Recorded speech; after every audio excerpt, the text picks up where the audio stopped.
लगता है सत्ता का रुख बदलने वाला है, तभी तो तिहाड़ रिटर्न चौधरी अपने तेवर बदलते हुए नजर आ रहे हैं। जो दिन रात दलाली, चापलूसी और एक पार्टी के प्रवक्ता बनकर शो चलाते हैं, आज वो खुद प्रधानमंत्री नरेंद्र मोदी के दिए गए भाषण को गलत बता रहे हैं, झूठा साबित कर रहे हैं। जी हाँ दोस्तों, वो कहते हैं ना कि सत्ता की मलाई सबको अच्छी लगती है, और सत्ता की मलाई इन लोगों से अच्छा किसी ने क्या ही खाया होगा। आप सभी जानते हैं कि इन लोगों ने किस तरीके से दलाली, चापलूसी की सारी हदें पार कर दी। इनका काम भी रहा है सिर्फ और सिर्फ दलाली, चाटुकारिता करना, और फिर खुद एक प्रवक्ता की तरह एक पार्टी को डिफेंड करना, बचाना उनको कि भाई ऐसा तो ये हो ही नहीं सकता। अगर भाजपा हार गई तो इसके लिए जनता को दोष मढ़ देना, जनता को गाली दे देना। ऐसे ऐसे प्रोग्राम भी तिहाड़ रिटर्न ने किए हैं। लेकिन अब देखिए, प्रधानमंत्री नरेंद्र मोदी ने जिस तरीके से राजस्थान के अंदर मुसलमानों को घुसपैठिया हेट स्पीच वाला बयान दिया है, और मनमोहन सिंह के बयान को कोट करते हुए कहा कि मनमोहन सिंह जो है वो सिर्फ और सिर्फ मुसलमानों को ही आरक्षण देने की बात कर रहे थे। तो सोचिए कांग्रेस की जो राजनीति थी वो कैसी थी। वो सबको साथ लेकर चलने वाली नहीं थी, सिर्फ और सिर्फ मुसलमानों को ही वो साथ लेकर चलना चाहते थे, जबकि ये बात सरासर गलत है।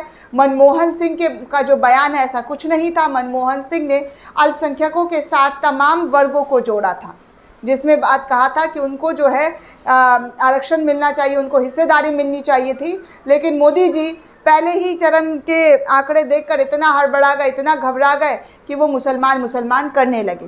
खैर, उनका जो बयान है जैसे ही सोशल मीडिया पर सामने आया, हर तरीके से, जी हाँ, हर तरीके से लोगों की तरफ से प्रतिक्रिया सामने आने लगी। अब तिहाड़ रिटर्न चौधरी भी अपने सुर बदलते हुए नज़र आ रहे हैं। इसी वीडियो को लोगों के ज़रिए शेयर किया जा रहा है। संदीप चौधरी करके एक यूज़र हैं, कमेंटेटरी, वैसे तो पत्रकार हैं, एबीपी न्यूज़ में बहुत बड़े पत्रकार हैं, वरिष्ठ पत्रकार, लेकिन इनका प्राउडी पेज है। उन्होंने इस पेज से इस प्राउडी पेज से शेयर करते हुए लिखा है कि सुधीर चौधरी ने मोदी के भाषण की तथ्य जांच की है और बताया है कि मोदी ने भाषण में जो कहा था वो गलत था। यहाँ तक कि मीडिया का रुख भी बदल रहा है। उन्हें एहसास हो रहा है कि भारत सत्ता में आ रहा है, यानी कि इनकी तरफ से लिखा है कि जो इंडिया गठबंधन है वो सत्ता में आ रहा है, इसलिए इनके भी मिजाज जो है वो बदले से नज़र आ रहे हैं। सुधीर चौधरी, जी हाँ, तिहाड़ रिटर्न चौधरी जब ये बात कह रहे हैं तो आप समझ सकते हैं कि क्या हो रहा है और किस तरीके से परिवर्तन की लहर जो है वो भापी जा चुकी है। तभी तो रात में मीटिंग्स बुलाई जा रही है दोस्तों भाजपाइयों के घर पर। इतना ज़्यादा मामला टाइट दिख रहा है क्योंकि जनता इस बार मुद्दों पर बात कर रही है, मुद्दे और विकास के बारे में पूछ रही है। भाजपा जा रही है वोट मांगने तो जनता उनसे विकास कहाँ है सवाल कर रही है, और जब सवालों का जवाब नहीं दिया जा रहा है तो उनका खदेड़ा हो रहा है, उनको भगाया जा रहा है। उनकी रैलियों में लोगों का जमावड़ा ना के बराबर हो रहा है। तो आप समझिए कि क्या चल रहा है और किस तरीके की लहर चल रही है।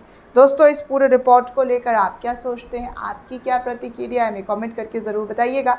साथ ही साथ चैनल को ज़्यादा से ज़्यादा लाइक, शेयर और सब्सक्राइब करना बिल्कुल भी ना भूलें।